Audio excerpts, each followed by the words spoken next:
अस्सलाम वालेकुम students, welcome to infinity concepts. Students, आज हम लोग करने वाले हैं यूनिट नंबर 1 मेजरमेंट्स की एग्जांपल्स। तो स्टूडेंट्स शुरू करते हैं। पहले मैं आप लोगों को ये बता दूं कि एग्जांपल्स जो हैं वो हमारी बोर्ड के लिहाज से बहुत ज़्यादा इंपॉर्टेंट होती हैं। अक्सर ऐसा होता है कि न्यूमेरिकल्स नहीं आते और बोर्ड में एग्जांपल्स आ जाती हैं किसी भी चैप्टर की, जो भी आपकी स्कीम में इंक्लूड होगा, या फिज़िक्स की तो बल्कि स्कीम होती ही नहीं है, तो वो कोई भी जो है वो आपकी एग्जांपल दे देते हैं कंफ्यूज करने के लिए, क्योंकि एग्जांपल थोड़ी सी ट्रिकी होती हैं। तो स्टूडेंट्स, आज हम लोग शुरू करते हैं। ये मैंने आप लोगों के लिए बुक से बिल्कुल एग्जैक्टली कॉपी पेस्ट किया है, लेकिन थोड़ी सी इसमें यहाँ पर साइड में चेंजिंग करके आप लोगों को समझाने की कोशिश की है, क्योंकि बुक में ज़रा कम्प्लेक्स मेथड यूज़ किया गया है। तो मैंने आप लोगों के लिए इसको थोड़ा सा सिंप्लीफाई किया है। बेशक आप लोग वो वाला भी यूज़ कर सकते हैं, लेकिन ये स्टेप टू स्टेप है, तो गलती के बिल्कुल भी चांसेस इस तरह से सॉल्व करने में नहीं रहते। स्टार्ट करते हैं। Length, breadth and thickness of a metal sheet are this respectively. Respectively का मतलब होता है कि first thing belongs to first one, second thing belongs to second one, and third thing belongs to third one, and so on. यानी यहाँ पर length जो है वो ये है, ब्रेथ ये है, और थिकनेस जो है वो ये है। अब उसने हमसे दो चीज़ें पूछी हैं इस क्वेश्चन में कि सबसे पहले ये बताएं कि वॉल्यूम ऑफ शीट कितना है, और उसके बाद उसने कहा कि उसको सिग्निफिकेंट डिजिट्स में कन्वर्ट करें। ठीक है, सबसे पहले हमने देखना है कि वॉल्यूम ऑफ शीट कितना है। सबसे पहले गिवन देखते हैं। गिवन में हमारे पास लेंथ, ब्रेथ और थिकनेस हमारे पास मौजूद है। स्टूडेंट, जब भी आप लोग किसी भी क्वेश्चन को पढ़ते हैं ना, उसमें ये देखा करें कि यूनिट्स उसने हमें क्या गिवन किया है, और हमारे पास जो क्वेश्चन है, यानी जो चीज़ हमने रिक्वायर है हमारी, उसमें हमें किस चीज़ में यूनिट चाहिए। जैसे कि वॉल्यूम है, हमें पता है कि वॉल्यूम का यूनिट होता है मीटर क्यूब। ठीक है, ऐसे ही एरिया है, उसका होता है मीटर स्क्वायर। तो हमें चाहिए मीटर। अब देखें कि लेंथ उसने हमें मीटर में गिवन की है, ब्रेथ भी मीटर में, लेकिन थिकनेस जो है वो उसने हमें सेंटीमीटर में गिवन कर दिया। इसको हमें सबसे पहले मीटर में कन्वर्ट करना पड़ेगा, क्योंकि हमें वॉल्यूम मीटर क्यूब में चाहिए। ठीक है, सबसे पहले इसको कन्वर्ट करते हैं। कन्वर्ट करने के लिए मैं आप लोगों को थोड़ा सा जूम करके दिखा देती हूँ। ये देखिए, उन्होंने हमें गिवन किया था यहाँ पर ये थिकनेस। ठीक है, ये वाली उसने हमें थिकनेस गिवन की थी सेंटीमीटर में। हम लोग इसको मीटर में कन्वर्ट करेंगे। हमें पता है सबसे पहले, ये आप लोगों ने छोटी सी क्लासेस में भी पढ़ा हुआ है कि 1 metre is equals to 100 centimetre. जब भी हमने किसी भी बड़ी वैल्यू को छोटी में कन्वर्ट करना हो तो मल्टीप्लाई करते हैं, लेकिन जब छोटी वैल्यू हमें गिवन है और उसको हमने बड़े यूनिट में कन्वर्ट करना है, ठीक है, ये छोटा यूनिट है ना, इसको हमने बड़े में कन्वर्ट करना है, तो हमें उलट करना पड़ेगा, हमें डिवाइड करना पड़ेगा। हम लोग ये वाली वैल्यू लिखेंगे, या जो भी वैल्यू हमारे पास मौजूद होगी उसको लिख देंगे, और उसको हमने चूंकि बड़े वाले में कन्वर्ट करना है, तो बड़े वाले में हमें पता है कि 1 metre is equal to 100 centimetre. तो 100 से उसको डिवाइड कर देंगे। ये 100 मीटर से हम डिवाइड नहीं कर रहे, ये तो हम उसका मीटर बनाना चाह रहे हैं ना, इसलिए यहाँ पर मीटर लिखा हुआ है। ये आप लोगों ने कन्वर्ट करना है, इसको डिवाइड कर दें। ठीक है, जैसे कि 1 सेंटीमीटर है, अब उस 1 सेंटीमीटर के अंदर हमें पता है कि 10 मिलीमीटर होते हैं। ठीक है, 1 centimetre is equal to 10 millimetre. ये वाले सारे कन्वर्जन्स जो हैं ये आप लोगों को थोड़े से याद करने पड़ेंगे, लेकिन बस इसकी ट्रिक एक ही होती है कि अगर हमने लार्जेस्ट टू स्मॉलेस्ट जाना है तो हमें मल्टीप्लाई करना है, और अगर हमें स्मॉलेस्ट टू लार्जेस्ट जाना है तो हमें इस तरह से डिवाइड करना पड़ेगा, जैसे मैं यहाँ पर डिवाइड कर रही हूँ। डिवीजन करने के बाद हमारे पास ये आ रही है। अब आप लोगों को पता है कि इसको साइंटिफिक नोटेशन में कन्वर्ट करेंगे। ये 2 डिजिट्स उठाकर ये डेसिमल को मूव करेंगे। जब डेसिमल को 2 डिजिट्स यहाँ से यहाँ पर मूव करेंगे तो हमें पता है कि मल्टीप्लाई बाय पावर 10 बनेगा। अब 10 कैसे बनेगा कि हमने 2 डिजिट्स मूव किए हैं। फिर हम देखेंगे कि राइट को मूव कर रहे हैं या लेफ्ट को। चूंकि हम लोग राइट को मूव कर रहे हैं अपने डेसिमल प्लेस को, तो ये माइनस में जाएगी। जब भी लेफ्ट को मूव करते हैं तो वो पॉजिटिव में होती है, और जब राइट को मूव करते हैं तो ये नेगेटिव में जाती है। ये सारा कुछ आप लोग साइंटिफिक नोटेशन में पढ़ चुके हैं। मैंने आप लोगों के लिए स्पेशल इस पे एक वीडियो भी बनाई हुई है। ठीक है, तो अपना वापस देखते हैं। यहाँ पर हमने कन्वर्जन कर ली है थिकनेस की। ठीक है, थिकनेस को मीटर में कन्वर्ट कर लिया। अब हमें पता है कि वॉल्यूम जब भी किसी चीज़ का फाइंड आउट करना होता है तो लेंथ इंटू विड्थ करते हैं। ठीक है, अब यहाँ पर 3 चीज़ें गिवन है, तो इन तीनों चीज़ों को आपस में मल्टीप्लाई कर दें। तीनों मीटर्स को लिखेंगे। अब जो ये स्टूडेंट हमारे पास साइंटिफिक नोटेशन दी जाती है ना, इसकी अलग से सिंप्लीफिकेशन होती है, लेकिन यहाँ पर बाकी दो जो हमारे पास यूनिट्स हैं उनमें साइंटिफिक नोटेशन नहीं है, तो इसको एज इट इज़ रहने देंगे। और ये जो बाकी की तीनों वैल्यूज़ है ना, ये तीनों 0.95 तक, इन तीनों को मल्टीप्लाई कर लें, इन तीनों को मल्टीप्लाई करने से ये आएगा, और ये जो हमें साइंटिफिक नोटेशन ओनली 1 गिवन है ना, इसको सेम टू सेम लिख देंगे। अगर यहाँ पर कोई और भी गिवन होती तो इसका इसके साथ अलग से सिंप्लीफिकेशन होती, लेकिन यहाँ पर ओनली 1 गिवन थी, उसको सेम टू सेम रहने दें। और ये हमारे पास मीटर क्यूबिक आ गया, ये मीटर और ये मीटर, तीनों को मल्टीप्लाई करें तो वॉल्यूम का मीटर क्यूब आ जाएगा। ठीक है, अब नेक्स्ट हमने क्या फाइंड आउट करना था कि सिग्निफिकेंट डिजिट्स कितने हैं। As the factor this has minimum number of significant figures equal to 2। अब स्टूडेंट्स हमें पता है कि जब भी हमने किसी भी चीज़ में significant figures use find out करने होते हैं और वैल्यूज आपस में मल्टीप्लाई हो रही होती हैं, तो उनमें हम लोग देखते हैं कि सबसे छोटी वैल्यू जो है उसके पास कितने सिग्निफिकेंट फिगर्स थे। अब देखें यहाँ पर सिग्निफिकेंट फिगर्स 1 2 3 ये तीनों हैं, यहाँ पर भी तीनों हैं, लेकिन यहाँ पर दो हैं। कैसे? ये 0 जो है ये सिग्निफिकेंट फिगर्स में काउंट नहीं होता। ये वाला भी आप लोग टॉपिक पढ़ चुके हुए हैं कि 0 अगर फर्स्ट में आ रहा हो लेफ्ट साइड में तो वो सिग्निफिकेंट नहीं काउंट होता, ये दोनों सिग्निफिकेंट काउंट होते हैं। ठीक है, तो वो कह रहा है कि अगर ये वाली वैल्यू जो है इसमें दो सिग्निफिकेंट फिगर्स है तो ऑब्वियसली हम इस वाली वैल्यू को काउंट करेंगे, ये दोनों को छोड़ देंगे। जिसमें सबसे कम सिग्निफिकेंट फिगर्स होते हैं ना, उसके अकॉर्डिंगली हम ये वाली जो आंसर की वैल्यू है इसको सिग्निफिकेंट डिजिट्स जो हैं वो काउंट करते हैं। अब इसमें दो थे तो हमें इट्स मीन के डेसिमल प्लेस के बाद कितने चाहिए, सॉरी डेसिमल प्लेस के पहले भी, क्योंकि यहाँ पर 2 है। ठीक है, तो हम टोटल हमें 2 सिग्निफिकेंट डिजिट्स तक इसको राउंड ऑफ करना पड़ेगा। राउंडिंग ऑफ का मेथड हमें पता है कि अगर ये वाली वैल्यू जो है, देखिए हमें 2 चाहिए, 2 तो काउंट हो गई होगा, और हमें अब 3 चाहिए। ठीक है, तो 3 के आगे वाले को देखेंगे कि 3 को सेम रखना है या फिर इसको यहाँ से राउंड ऑफ करना है।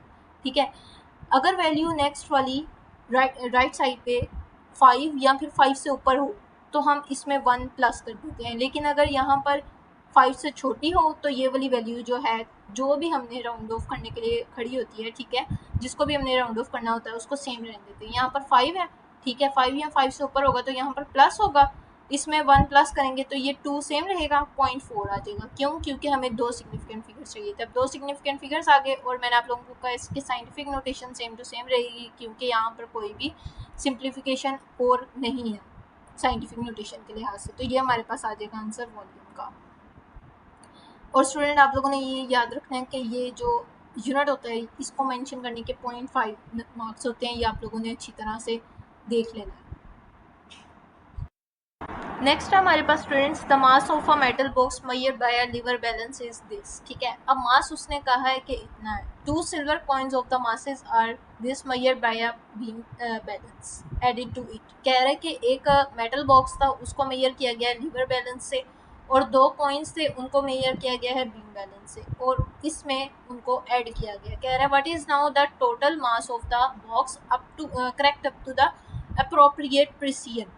अच्छा, प्रिसिजन ये होती है स्टूडेंट्स कि आप लोगों ने देखना होता है कि 3 अगर वैल्यूज़ हैं और तीनों वैल्यूज़ अगर एक दूसरे के राउंड अबाउट में आ रही हैं, पास पास आ रही हैं, तो वो तीनों वैल्यूज़ जो हैं वो प्रिसाइज काउंट होंगी। अगर कोई एक वैल्यू बिल्कुल आउट ऑफ नो वे अलग से जा रही है और बाकी 3 एक दूसरे के करीब करीब हैं, तो वो एक वैल्यू प्रिसाइज काउंट नहीं होगी। ठीक है, ये वाला भी मैंने आप लोगों को पहले समझाया हुआ है।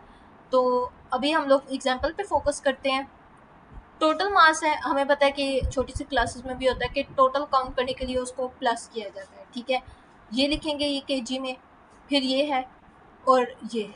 ठीक है, तीनों वैल्यूज़ हमारे पास आ गई हैं, और इन तीनों को यहाँ पर स्टूडेंट्स ये देखिए, मैंने आप लोगों को कहा है ना, यहाँ पर इन्होंने थोड़ा सा ना उस चीज़ों को ना, ये देखिए यहाँ पर उसने थोड़ा सा कम्प्लेक्स किया हुआ है।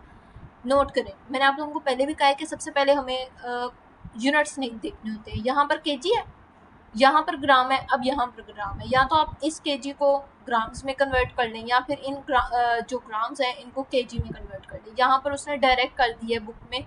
ठीक है, हम लोग क्या करेंगे, मैंने आप लोगों को पहले भी बताया है कि आप लोगों ने छोटी अमाउंट को बड़ी अमाउंट में लेके जाना है। ठीक है, तो आप लोग क्या करेंगे कि 1 kg इज इक्वल्स टू होता है 100 ग्राम्स के। ठीक है, यहाँ पर मैं आप लोगों को बहुत ज़्यादा उसको सिंप्लीफाई करके बता चुकी हूँ कि आप लोगों ने देखना होता है कि 1 कितने के इक्वल है। जैसे यहाँ पर 1 सेंटीमीटर देखा था, वैसे यहाँ पर 1 kg देखेंगे कि कितने ग्राम्स के इक्वल होता है। 1 kg is equals to 1000 grams. ठीक है, अब आप लोगों ने इसी ग्राम को कन्वर्ट करना है केजी में, तो आप इस वैल्यू को डिवाइड कर दें किसके साथ, 1000 के साथ, ठीक है। जब हम इसको 1000 के साथ डिवाइड करेंगे तो ये केजी में आ जाएगी हमारे पास वैल्यू, ठीक है। फिर इसको 1000 से डिवाइड करेंगे तो फिर ये भी हमारे पास केजी में वैल्यूज आ जाएंगी। अब तीनों केजीज में हो गई हैं। अब इनको कर दें प्लस, प्लस हो गया। Since the least precise amount is this having 2 decimal places, जिस तरह यहाँ पर स्टूडेंट्स हमने किया था कि तीनों में देख लिया था कि सबसे ज़्यादा जो सिग्निफिकेंट फिगर्स हैं वो किस में, यहाँ पर भी सेम है कि हमने देखना होता है कि प्रिसाइज जो है वो कौन सी है। लीस्ट प्राइस मास हमारे पास ये वाला है, इसमें 2 डेसिमल प्लेसेस हैं, ठीक है। तो हमने इस वाली इतनी बड़ी वैल्यू को जो है उसने कहा प्रिसाइज बनाए, तो इसलिए हमें देखना पड़ेगा कि इसमें देखें 1 2 3 4 1 2 3 4, और अगर केजीज में देखा जाए तो 5 5, ठीक है। लेकिन अगर इसी को केजी में देखा जाए तो डेसिमल के बाद 2 डिजिट्स हैं हमारे पास, ठीक है। इसीलिए हम लोग क्या करेंगे, इस डेसिमल वाली वैल्यू को सेम रहने देंगे, यहाँ पर ये दोनों लिखेंगे, नेक्स्ट वाली को देखेंगे। अब इस 7 का नेक्स्ट वाली के साथ हमने रिलेशन देखा, जैसे कि ऊपर इस वाली का देखा था, ठीक है। 3 वाली का देखा था 5 के साथ, सेम इसी तरह से देखेंगे। 7 है, अब नेक्स्ट वाली देखें 5 है, यहाँ फिर 5 से बड़ी है, 5 से बड़ी नहीं है, 0 है, तो यहाँ पर कुछ भी एडिशन नहीं होगा, सिर्फ यहाँ तक काउंट होगी। तो हमारे पास ये आ गया टोटल मास 3.27 kg, ठीक है। अब नेक्स्ट वाली एग्जाम्पल की तरफ चलते हैं। अच्छा स्टूडेंट्स, ये वाली जो एग्जांपल है ना, ये थोड़ी सी कॉम्प्लिकेटेड है आपकी बुक में, लेकिन मैंने यहाँ पर ये जो हाईलाइट किया है ये वाले एरिया से आप लोगों को इसको सिंप्लीफाई करके समझाने की कोशिश की है।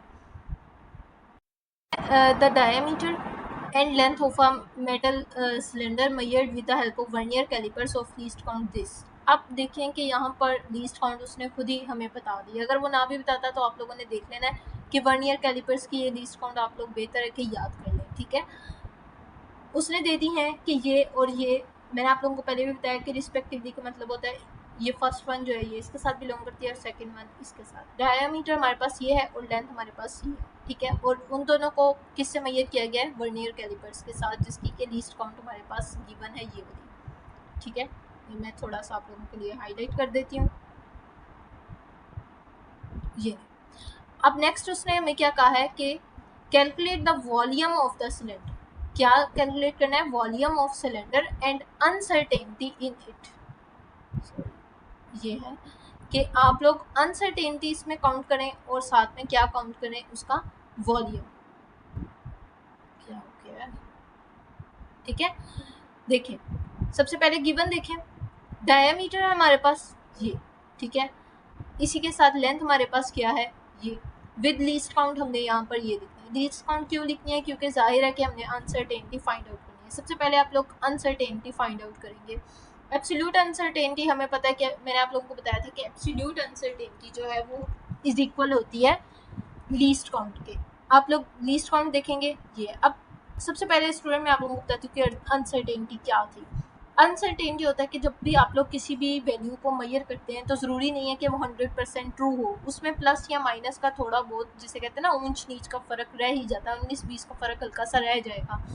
तो वो हल्का सा फ़र्क जो है वो कितना होगा, वो होगा हमारी लीस्ट काउंट। लीस्ट काउंट को कहा जाता है कि ये वाला हमारा जो है ये हल्का सा फ़र्क है। तो उसने कह दिया कि लीस्ट काउंट ये वाली थी और लीस्ट काउंट लेंथ में भी हमारे पास ये वाली थी। अब एब्सोल्यूट अनसर्टेनिटी लेंथ में देखनी है तो वो सेम टू सेम वही रहेगी जो हमारी लीस्ट काउंट है ये है। परसेंटेज में निकालनी हो तो परसेंटेज का स्टूडेंट्स फार्मूला होता है जो आप लोगों की बुक में गिवन है।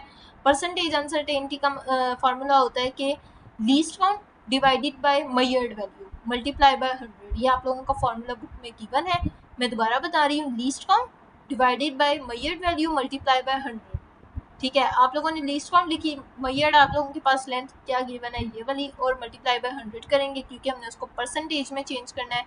तो हमारे पास परसेंटेज में एब्सोल्यूट परसेंटेज अनसर्टेनिटी लेंथ के अंदर निकल आएगी। अब इसी तरह से सेम प्रोसीजर यहाँ पर भी अप्लाई करेंगे। ये लीस्ट काउंट लिखेंगे, अब मेजर वैल्यू लिखेंगे, मेजर वैल्यू उसने हमें डायमीटर की दी हुई है ये आई है, मल्टीप्लाई बाय 100 करेंगे तो हमारे पास ये वाली परसेंटेज में आ जाएगी अनसर्टेनिटी। अब आप लोगों ने क्या करना है, अब नेक्स्ट है स्टूडेंट्स यहाँ पर देखें कि अगर हम लोग फार्मूला को देखते हैं, ठीक है। आप लोगों को पता होना चाहिए कि फार्मूला वी का ये होता है कि V is equals to pi R square L, ठीक है। एल हमारे पास गिवन है, पाई की वैल्यू सेम होती है, लेकिन आर देखें, यहाँ पर देखें डायमीटर और लेंथ ओनली गिवन है, आर तो हमारे पास गिवन ही नहीं है। हम लोग क्या करेंगे, आप लोगों की बुक में ना ये चीज़ है ही नहीं, ये तीनों चीज़ें यहाँ पर गिवन नहीं है, डायरेक्टली उसने इस तरह से किया हुआ है तो बिल्कुल कॉम्प्लिकेटेड बन गया है कि ये कहाँ से है या वो कहाँ से है, कुछ समझ नहीं आ रही। ठीक है, आप लोग भी यहाँ पर फोकस करें, और आप लोगों को मेरी सजेशन यही है कि आप लोग एग्जाम में भी इसी तरह से करें, क्योंकि फिर गलती के चांसेस नहीं रहते। ठीक है, आर को फाइंड आउट करने के लिए देखेंगे कि आर इज इक्वल्स टू होता है d/2। ठीक है, जैसे मैथ्स ने ये वाला फॉर्मूला दिया है ना, इसी तरह से मैथ्स से ये वाला फॉर्मूला डिराइव किया गया है कि आर इज इक्वल्स टू होता है डायमीटर डिवाइडेड बाई 2। डायमीटर हमारे पास गिवन है। अब देखें, यहाँ पर देखें कि आर के ऊपर स्क्वायर है, पहले तो हमारे पास आर ही नहीं था, आर हमने ये वाला ले लिया, अब इसी के ऊपर स्क्वायर भी लगा लिया। आर का स्क्वायर तो ऑब्वियस बात है कि डी का स्क्वायर एंड 2 का स्क्वायर, 2 का स्क्वायर इज इक्वल्स टू 4। ठीक है, अब आप लोग इसी फॉर्मूले को इस आर की वैल्यू के साथ राइट करके देखें, पाई सेम रहेगा, आर की स्क्वायर की जगह पे ये जो हमने वैल्यू निकाली है d/2/4 और multiply by length, total uncertainty in we.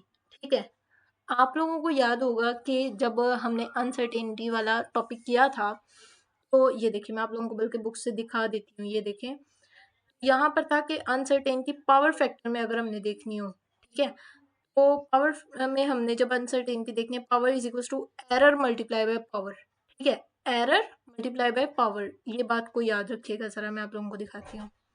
ये देखें कि देखें, अब यहाँ पर देखें कि एरर जो है वो हमारे पास ये था, अनसर्टेनिटी को ही एरर कहते हैं, हमने एरर निकाल ली है। ठीक है, परसेंटेज अनसर्टेनिटी निकाल ली, यानी कि एरर निकाल लिए, error multiply by power. Power हमारे पास क्या है, पूरे फॉर्मूले में देखें, ओनली फॉर्मूले में देखेंगे पावर हमारे पास 2 है। ठीक है, अगर फॉर्मूले को इस तरह से देखा जाए तो भी पावर हमारे पास 2 है, 2 को बाहर लिखें। एरर एरर देखें, एरर हमारे पास अब 2 है यहाँ पर, ये वाला परसेंटेज अनसर्टेनिटी और एक ये वाली, अब ये दोनों दोनों है, और उसने जो फार्मूला था उसमें दिया था कि पावर मल्टीप्लाई बाय एरर, वहाँ पर एक की बात हुई थी, लेकिन यहाँ पर 2 है, इन दोनों को प्लस कर लें। ठीक है, इन दोनों को प्लस करने के बाद इससे मल्टीप्लाई कर लें, पहले इन दोनों का प्लस कर लें और उसके बाद इसको 2 से मल्टीप्लाई कर लें, तो हमारे पास आ जाएगी टोटल अनसर्टेनिटी। ठीक है, वी के अंदर टोटल अनसर्टेनिटी निकल आई, 2 चीज़ें कैलकुलेट करनी थी ना, वॉल्यूम और अनसर्टेनिटी। अनसर्टेनिटी हमारे पास निकल आई, अब वॉल्यूम निकाल लें। वॉल्यूम किस तरह से निकलेगा, मैंने आप लोगों को बताया फार्मूला, और फार्मूले के अंदर जब आर के स्क्वायर का जब हमने पुट किया है, ये वाला फार्मूला बन गया। इस फार्मूले में आप लोग इस फार्मूले को भूल गए अब। ठीक है, क्योंकि आर की तो हमारे पास वैल्यू गिवन ही नहीं थी, सिर्फ इस फार्मूले को कंसीडर करें जो हमने बनाया, और ऊपर से वैल्यूज को इसके अंदर पुट करते जाएं। पाई की वैल्यू सबको पता है कि क्या होती है, 22/7 होती है पाई की वैल्यू। ठीक है, ये देखें ना, यहाँ पर उसने आपको कुछ भी गिवन नहीं किया, पाई की वैल्यू होती है 22/7, सॉरी हाँ 22/7 होती है, और उसके बाद डी की स्क्वायर। ठीक है, डी हमारे पास क्या है, 1.25 square square over 4 multiply by L, L क्या है हमारे पास, सेम टू सेम 3.35 हमने एल पुट कर लिया। अब इस सब को हम कैलकुलेट करेंगे, कैलकुलेट किस तरह से करेंगे, आपके लिए एक अच्छा सा सोल्यूशन ये होगा कि 22/7 को पहले कैलकुलेट कर लें, उस 22/7 को मल्टीप्लाई कर लें इसके साथ। ठीक है, मल्टीप्लाई का मतलब होता है कि सॉरी ब्रैकेट्स का मतलब होता है मल्टीप्लाई। ठीक है, 22/7 को मल्टीप्लाई करें इसके साथ। ठीक है, डिवाइडेड डिवाइडेड, उसके बाद इन दोनों को मल्टीप्लाई करें, इसको मल्टीप्लाई कर लें, इसको मल्टीप्लाई कर लें, अब इन दोनों को आपस में डिवाइड करें तो आपके पास आंसर आ जाएगा ये वाला। ठीक है, और अनसर्टेनिटी कौन सी, अनसर्टेनिटी हमने फाइंड आउट कर ली हुई है। अब ये देखें, यहाँ पर सी एम का स्क्वायर है। ठीक है, सी एम स्क्वायर और यहाँ पर सी एम है, इन तीनों को प्लस करें तो आपके पास सी एम क्यूब आ जाएगा। अब मैंने आप लोगों को ऊपर भी बताया है कि वॉल्यूम जो है वो क्यूबिक में आता है, ऊपर मीटर्स थे, क्यूबिक मीटर था, यहाँ पर सी एम है, सी एम में क्यूब निकालेंगे वॉल्यूम में, तो ये सी एम क्यूब आ जाएगा। ठीक है, याद रखें कि 0.5 होता है, मैं आप लोगों को बार बार बता रही हूँ, 0.5 होता है हमारे पास ये यूनिट को फाइंड आउट करने का। आप लोगों ने यूनिट को स्किप नहीं करना कि यूनिट तो उसने पूछा ही नहीं है, नो, यूनिट हमेशा काउंट होता है। अब आप लोगों को पता है कि किसी भी वैल्यू को इतनी बड़ी वैल्यू नहीं लिखी जाती, उसको सिग्निफिकेंट फिगर फाइंड आउट किया जाता है उसका। ठीक है, आप सिग्निफिकेंट फिगर फाइंड आउट करें, ठीक है, यहाँ पर देखें 1 2 3 1 2 3, ठीक है, दोनों में ही 3 है, वरना अगर इन दोनों में से किसी एक में कम होते तो ऊपर वाले एग्जाम्पल्स की तरह हम लोग वो वाले को लेते और दूसरे को इग्नोर कर देते। 3 है, 3 तक हमने लेना है, 1 2 एंड 3। 3 वाले के आगे वाला देखें 5 या 5 से बड़ा है, यस, इसमें 1 ऐड कर दें, ये 1 बन जाएगा, ठीक है।